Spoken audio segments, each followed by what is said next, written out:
नमस्कार, मैं हूं जमीर अकमल। आप देख रहे हैं राजधानी का दरबार। हाथरस गैंगरेप पीड़िता को लेकर विवादित बयान देने वाले बाराबंकी के चर्चित बीजेपी नेता और पूर्व चेयरमैन रंजीत बहादुर श्रीवास्तव ने अब बसपा सुप्रीमो मायावती को लेकर बेहद शर्मनाक बयान दे डाला है। दरअसल गुरुवार को बीजेपी नेता रंजीत बहादुर श्रीवास्तव का एक वीडियो सोशल मीडिया पर वायरल हुआ, जिसमें बड़बोले बीजेपी नेता बसपा सुप्रीमो को लेकर आपत्तिजनक टिप्पणी करते नजर आ रहे हैं। वीडियो में बीजेपी नेता बसपा सुप्रीमो को कम पढ़ी लिखी और नकल करके एलएलबी पास करने वाली बताते हुए उन्हें हिंदी भाषा का ज्ञान ना होने की बात कहते नजर आ रहे हैं। बीजेपी नेता के वायरल हो रहे वीडियो को लेकर जिले के दलित समाज में काफी आक्रोश व्याप्त हो गया है। वहीं बसपा नेता सुरेश चंद्र गौतम ने इस मामले में कड़ी प्रतिक्रिया देते हुए जिला प्रशासन से बीजेपी नेता के खिलाफ कड़ी कार्रवाई करने की मांग की है और प्रशासन द्वारा कार्रवाई न करने पर आंदोलन का अल्टीमेटम दे रहे हैं। अगर तुम दलित हो, दबे कुचले हुए हो, तो तुम हमारे बराबर पर आओगे कैसे? तुम हमारे बराबर पर कैसे आओगे? बराबर का शब्द तो हरिजन था, बराबरी का शब्द तो हरिजन था। तुमको पहले तो उन्होंने, तुम्हारे नेताओं ने ही दलित कह के दबा दिया और अपने को खुद भी दबा लिया। अगर वो अपने को दलित की बेटी कह रही है तो इसका मतलब यह है कि उसने अपने को खुद नीचा कर लिया। उसे समझ ही नहीं है, पढ़ी लिखी ज्यादा है नहीं, नकल करके पास हुई होगी एलएलबी, तो उसको हिंदी का ज्ञान ही कहां से आया?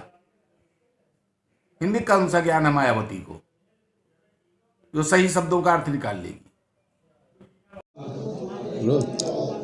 जी वकील साहब, लाला रंजीत जो चेयरमैन थे पूर्व में और चेयरमैन के पति हैं, ये आए दिन विवादित बयान दिया करते हैं।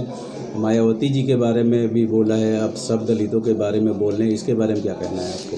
इसके बारे में ये कहना है कि ये जो रंजीत बहादुर यहाँ बाराबंकी नगर पालिका से चेयरमैन बना है, अभी इस समय तो चेयरमैन पति है, लेकिन इसका ये एक सगल बन गया है विवादित बयान दे करके, और कभी दलितों को अपमानित करके, कभी मुस्लिमों को अपमानित करके, उनके खिलाफ अभद्र टिप्पणी कर करके ये चर्चा में बना रहना चाहता है। ये इसकी आदत बन गई है।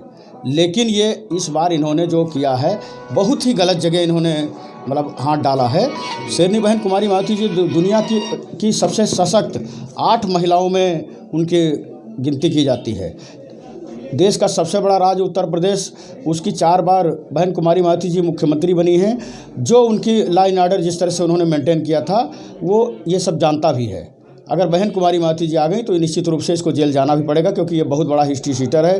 कई थानों में, बाराबंकी, लखनऊ और चौकियों में इसके नाम और लिस्ट और फोटो सब कुछ लगा हुआ है।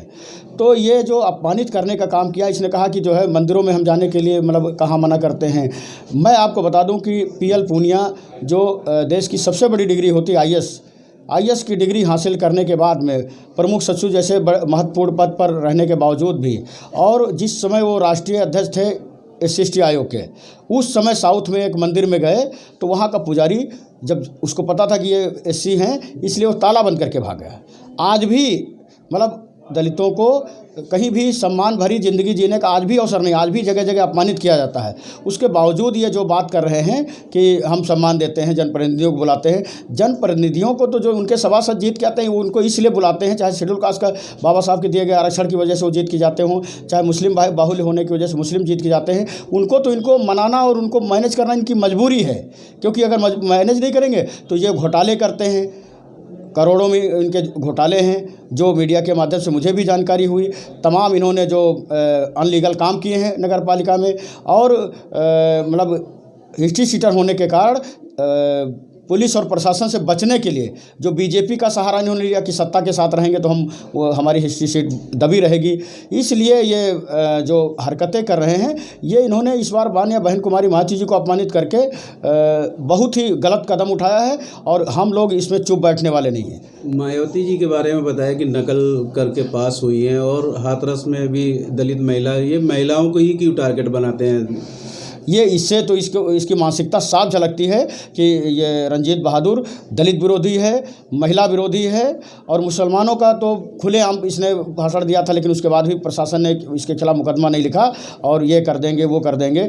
बहुत ख़राब बयान इसने दिए थे जो हम उन अपशब्दों को दोहरा नहीं सकते हैं। जिस तरह से अपशब्दों का ये हमेशा दलितों के खिलाफ, महिलाओं के खिलाफ, मुसलमानों के खिलाफ हमेशा देता रहता, लेकिन जब गरज पड़ती है तो सभा सच्चों की ज़्यादा मुस्लिम समझ की जीत के आए हैं, दलित भी जीत करके आए, तो उनको मैनेज करने के लिए घर पे बैठ के अपना चाय पिलाता है, तो उसमें कहता कि हम सबको बराबर बैठाते हैं। आपकी तरफ से क्या कार्रवाई होगी? हम लोग आज ही इसकी तहरीर तैयार करके और कप्तान से मिल करके इनके खिलाफ मुकदमा लिखवाएंगे और अगर मुकदमे में कहीं से ढिलाई हुई तो फिर हमारे पास कोर्ट भी, हम कोर्ट जाएंगे और जन आंदोलन करके इनको जेल भेजवाने का काम करेंगे। क्या इनके ऊपर धारा लग सकती है? धारा इनके खिलाफ तो साफ साफ है। जो एक तो SC/ST लगेगा, चूँकि दलित को महिला को अपमानित किया, जो माननीय बहन जी को अपमानित किया, वो महिला वाला भी 509 की धारा लगेगी इनके खिलाफ।